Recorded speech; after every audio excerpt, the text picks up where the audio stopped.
Oh, right. Let's take another sip of the other drink now before we start talking about this film.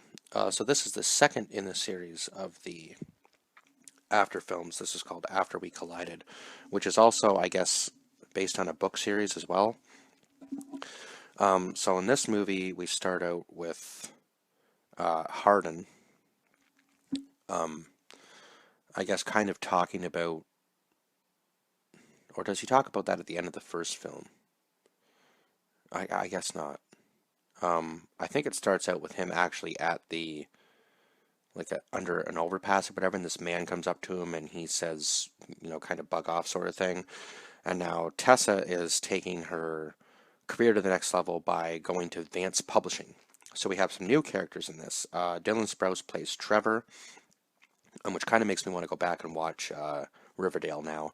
And I think I might, after I'm done watching Mom, and review that series as well, and then probably rewatch The Witcher, and because the new Witcher show just came out, and then I'm not really sure where I'll go from there. I'll probably start reading the Walking Dead book series after that, because I really got to get on that. And then obviously review some of the other stuff that I have to go back and review from my Promises video. So, yeah, we have Trevor, Trish. Who was Trish? I'm trying to remember who Trish was.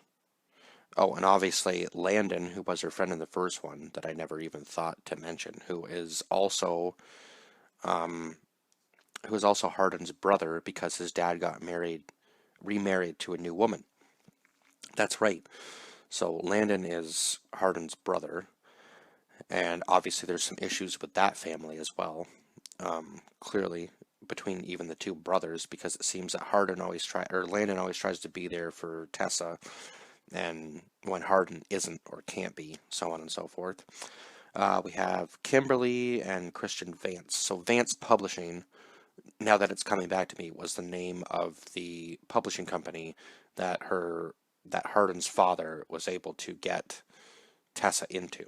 So now she's working there, and I think that's pretty much the main cast, if I'm not mistaken.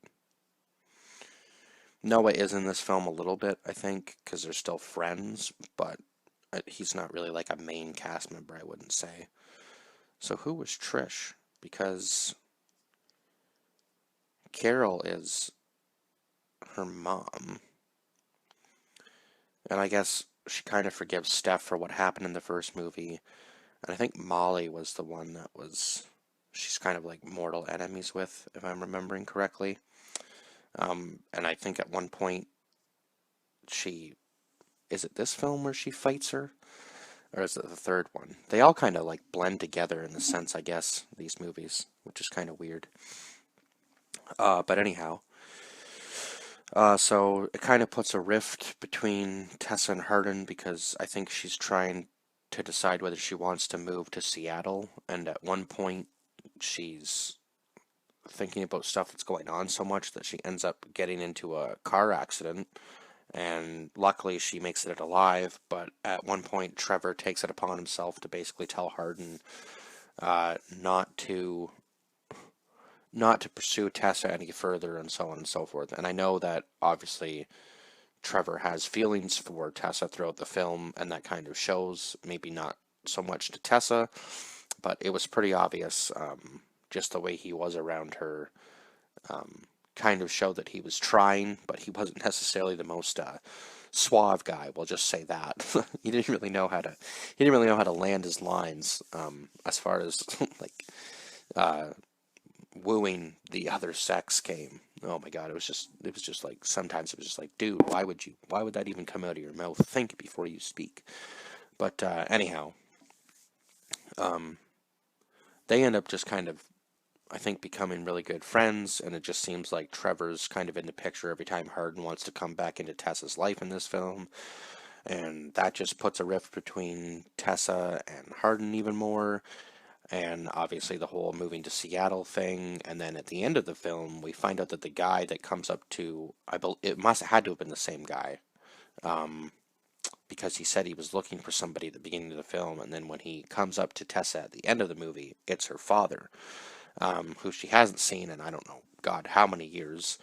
I can't remember whether there was a little flashback or not to what had happened there in this movie. Um, I can't remember. But I guess her dad was, it must have been in this movie. Her dad was also an alcoholic and ended up leaving them. And he kind of comes back into her life at the end of this film. And I can't remember whether that was no, that must have been in the third film where they showed that flashback. Yeah, because she doesn't see him till the very end of the movie. So yeah, this was basically just the whole like publishing company thing and her wanting to move to Seattle and so on and so forth. And obviously, her kind of becoming like the number one for Christian and Kimberly.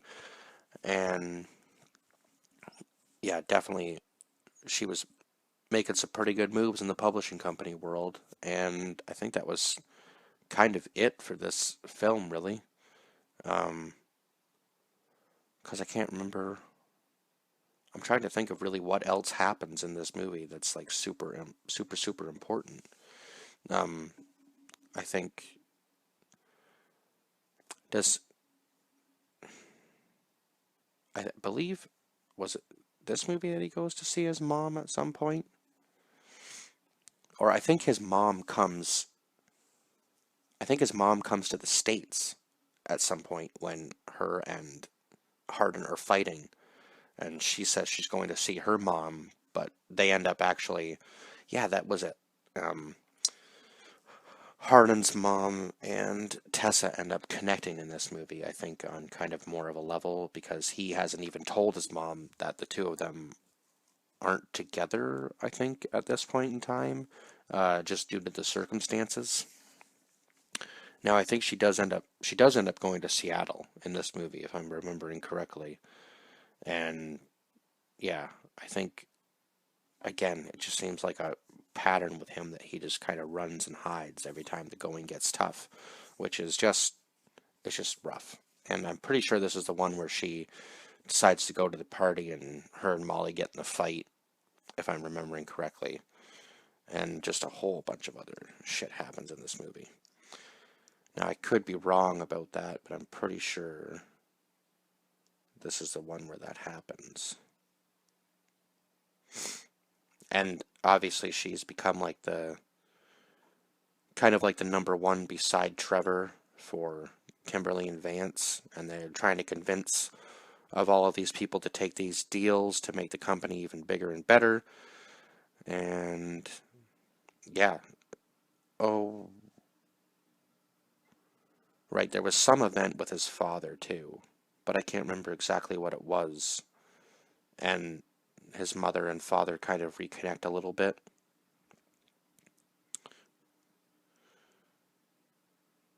Yeah, okay. Yeah, this was the one with the party and the fight. Okay, I'm remembering now.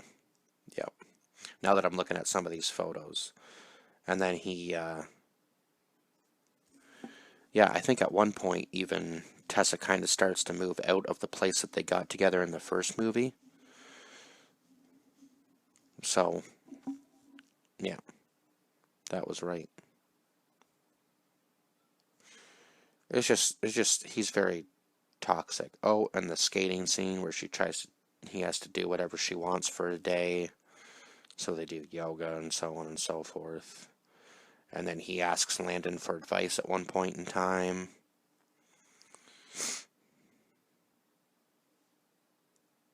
Right. I'm trying to remember who Trish was. Because she must have been somewhat important in the film. Interesting. Yeah, I don't see this Trish character in any of the photos. Oh, maybe that's her. Huh. Weird. Trish. Oh, Jesus, that was Landon and Hardin's mom. Right, Trish was Landon and Hardin's mom. Jesus Christ, how could I have forgotten that? That was Hardin's mom's name. So yeah, they kind of all connect, and maybe it makes it a little bit better between Hardin and her for this movie, but it seems to be the same sort of pattern. They kind of get in the fights, and then they make up with sex all the time. It's just, yeah, not a lot of it. Not a lot of this relationship is good, is it? The more you watch these movies, the worse it kind of seems to become. Um, so I give this movie an 8 out of 10 because it did improve slightly from the first one, obviously. I feel like the story got a little bit better as it went along. So, but yeah, still very toxic in these films. There's this relationship, and I can't believe that they're not even really sitting down to discuss what's happening between the two of them at all in these films. So yeah, kind of wild. Um, and I guess Hardin really wants his father to apologize for what had happened to his mother, because I think in this movie we actually find out that she was assaulted one night and he just wasn't there because he spent most of his time being drunk, which seems kind of odd that Hardin would use the same coping mechanism as his father to escape all of his issues. But it is what it is, I guess, in this sense. But Hardin obviously needs some help, and I think maybe he might. I think he kind of starts to realize that, obviously, as the films are going on, and he keeps trying to push Tessa away, even though Tessa keeps trying to worm her way in any way she can. And she kind of becomes toxic throughout the films too, kind of manipulating even Hardin in certain ways. So I guess it takes two to tango. So yeah, these films are just kind of a back and forth battle of between the two of them and everybody else. But yeah, 8 out of 10 for this film, and I will see you guys in the next review. Bye bye for now.